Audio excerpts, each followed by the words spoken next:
అతడి పేరు అనంత చక్రవర్తి.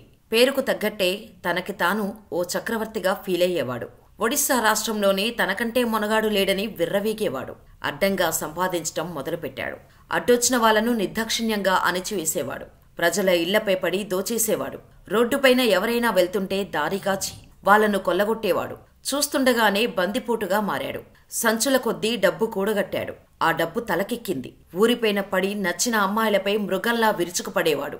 అడ్డొచ్చిన వాళ్లను తన మందతో ఈడ్చి పడేసేవాడు. ఓ రోజు రాత్రివేళ దారిదోపిడీకి చక్రవర్తి పక్కాగా ప్లాన్ వేశాడు.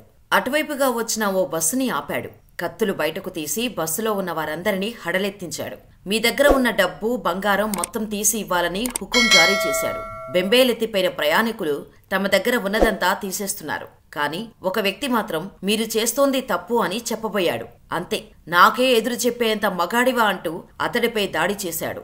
జనాలు భయంతో కేకలు వేస్తుంటే చక్రవర్తి కత్తితో పొడుస్తూ మరింతగా రెచ్చిపోయాడు. దీంతో ఆ వ్యక్తి రక్తగాయాలతో సొమ్మసిల్లి పడిపోయాడు. ఇంకెవరైనా నాకు ఎదురు చెబుతారా అని ప్రయాణికులను హడలెత్తించి వారి డబ్బు, బంగారం దోచేసి అక్కడి నుంచి వెళ్లిపోయాడు. వెంటనే ప్రయాణికులు బాధిత వ్యక్తిని ఆస్పత్రికి తీసుకెళ్లగా అతడు చనిపోయినట్టు డాక్టర్లు నిర్ధారించారు. వెంటనే పోలీసులు రంగంలోకి దిగి విచారణ చేయగా ప్రయాణికులు ఇచ్చిన సమాచారం ప్రకారం ఇది చక్రవర్తి పని అని తేలింది. పోలీసులు మాటు వేసి అతి కష్టం మీద చక్రవర్తిని అరెస్ట్ చేశారు. పక్కా ఆధారాలు సేకరించి జిల్లా కోర్టుకు సమర్పించారు. విచారణ అనంతరం జిల్లా కోర్టు అనంత చక్రవర్తిని దోషిగా నిర్ధారిస్తూ అతడికి జీవితకాల కఠిన కారాగార శిక్ష విధించింది. కానీ చక్రవర్తి తన దగ్గర ఉన్న డబ్బుతో ఒడిశాలోనే పేరు మోసిన క్రిమినల్ లాయర్ను సంప్రదించాడు. తనను ఈ కేసులో అన్యాయంగా ఇరికించారని వాపోయాడు. దీంతో ఆ లాయర్ సాయంతో తనకు విధించిన శిక్షను హైకోర్టులో సవాల్ చేశాడు. ఆ లాయర్ వాదనతో ఒడిశా హైకోర్టు ఏకీభవించింది. చక్రవర్తిని నిర్దోషిగా విడుదల చేసింది.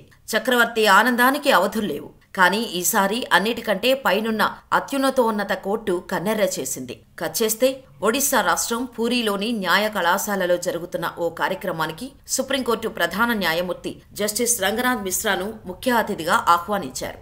జస్టిస్ రంగనాథ్ మిశ్రా చాలా రోజుల తర్వాత సొంత రాష్ట్రానికి రావటంతో కాలేజీ ఫంక్షన్కు ముందు పూరీలోని జగన్నాథ ఆలయానికి వెళ్లారు. స్వామివారి దర్శనం అనంతరం తిరిగి వస్తుండగా రంగనాథ్ బాబు అనే పిలుపు వినిపించింది. అక్కడే ఆగిపోయారు. మళ్లీ రంగనాథ్ బాబు అని గట్టి అరుపు.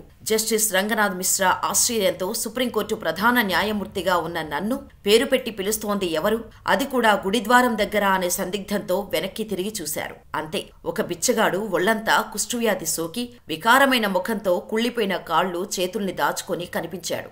జస్టిస్ రంగనాథ్ మిశ్రా, ఎవరయ్యా నువ్వు? నేనెవరో తెలుసా? నన్ను పేరు పెట్టి మరీ పిలుస్తున్నావ్ అని అడిగారు. ఆ బిచ్చగాడు బదులిస్తూ, సార్, మీరు నన్ను గుర్తుపట్టలేదా? నేను అనంత చక్రవర్తిని, పేరు మోసిన బందిపోటిని. మీరు ఒడిశా హైకోర్టులో ప్రాక్టీస్ చేస్తున్నప్పుడు నేను మీ క్లయింట్ని. దోపిడీ, హత్య కేసులో నాకు దిగువ కోర్టు జీవితకాల కఠిన కారాగార శిక్ష విధిస్తే మీరు నా తరపున ఒడిశా హైకోర్టులో వాదించారు. ఆ కేసులో నేను నిర్దోషిగా బయటపడ్డాను. హా, అవునయ్యా, గుర్తొచ్చింది. నువ్వేంటి ఇలా అయిపోయావు అని జస్టిస్ రంగనాథ్ మిశ్రా ఆశ్చర్యంగా అడిగారు. అయ్యా, ఇప్పుడు మీకు నిజం చెబుతాను. ఆ రోజున నేనే అతడిని హత్య చేసి డబ్బు, నగలు దోచేశాను. మనుషులు విధించే శిక్ష నుంచి నేను బయటపడినప్పటికీ సర్వశక్తిమంతుడి న్యాయస్థానంలో మాత్రం కఠినంగా శిక్షించబడ్డాను. ఆ రోజు నిర్దోషిగా బయటకు వచ్చిన కొన్నాళ్లకే నేను కుష్ఠవ్యాధి బారిన పడ్డాను. నా శరీరమంతా కుష్ఠవ్యాధి పాకిపోయింది. అవయవాలను కోల్పోయాను. నా కుటుంబం, నా బంధువులు, ప్రజలు అంతా నన్ను అసహించుకున్నారు. అందరూ కలిసి నన్ను ఊరి నుంచి వెళ్లగొట్టారు. ఇప్పుడు నేను రోడ్లపై పాకుతూ ఆహారం కోసం అడుక్కుంటున్నాను. ఎవరూ పెట్టకపోతే పస్తులుంటున్నాను అని అనంత చక్రవర్తి గద్గద స్వరంతో చెప్పాడు. చక్రవర్తి మాటలు విన్న జస్టిస్ మిశ్రా అతనికి ఓ 100 రూపాయల నోటు ఇచ్చి బరువెక్కిన హృదయంతో మౌనంగా అక్కడి నుంచి వెళ్లిపోయారు. తర్వాత లా కాలేజీలో జరిగిన ఫంక్షన్లో పాల్గొన్న జస్టిస్ మిశ్రా కన్నీళ్లతో ఈ వాస్తవ సంఘటనను వివరించారు. మనకున్న చట్టాలకు లోబడి మాకున్న విచక్షణ ప్రకారం ఎవరినైనా శిక్షించటానికి లేదా విడిపించటానికి న్యాయమూర్తులుగా తీర్పులు ఇస్తాం. కానీ అన్నిటికంటే పైన మరొక ఉన్నత న్యాయస్థానం ఉంది. అక్కడ ఏ తెలివి పనిచేయదు. తప్పు చేసిన దోషి ఖచ్చితంగా శిక్షించబడతాడు. దీనినే లా ఆఫ్ డిస్ట్రిబ్యూషన్ అంటారు. కర్మ ఎవరినీ వదిలిపెట్టదు అని జస్టిస్ రంగనాథ్ మిశ్రా చెప్పారు. ఇది మీకు కథలాగా అనిపించవచ్చు, కానీ యథార్థంగా జరిగిన సంఘటన. అన్నీ బాగున్నప్పుడు విర్రవీగి చివరికి ఘోరంగా పతనమైన వాళ్లు మీ జీవితంలో తారసపడితే వాళ్ల వివరాలు మాకు కామెంట్ రూపంలో తెలియచేయండి.